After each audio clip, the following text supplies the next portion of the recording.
over here we got this question over here, which we need to simplify to a single trig ratio, right? So now over here on my left hand side I got the question, on my right hand side I got all my quadrants, right?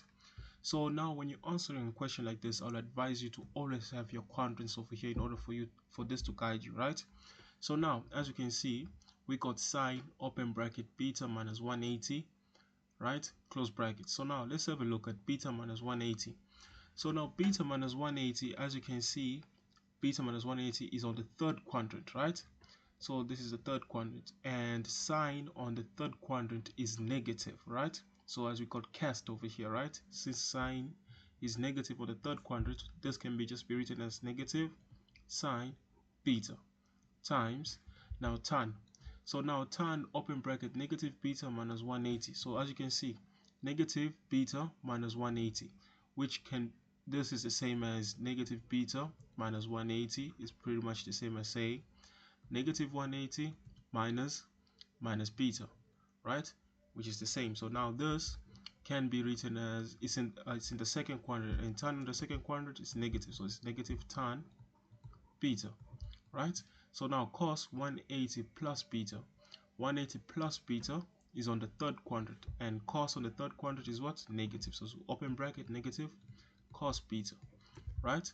Now you're gonna have all over, right, cos negative beta. So you can see cos negative beta is on the fourth quadrant, and cos of the fourth quadrant is positive, so that's going to be positive cos beta times sine.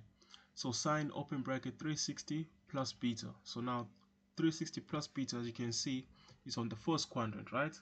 So on the first quadrant, sine is what? Positive, right? So now let's have a look.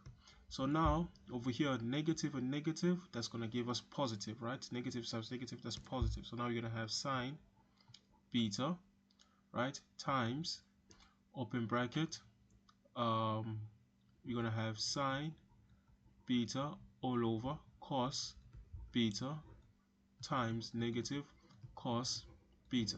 So now as you can see, cos and cos can cancel out, right? Now you'll be left with cos beta times sine beta, right?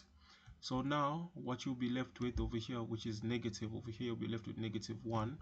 So you'll have negative sine beta. So now sine beta times sine beta over here times those two will give you squared all over cos beta times sine beta.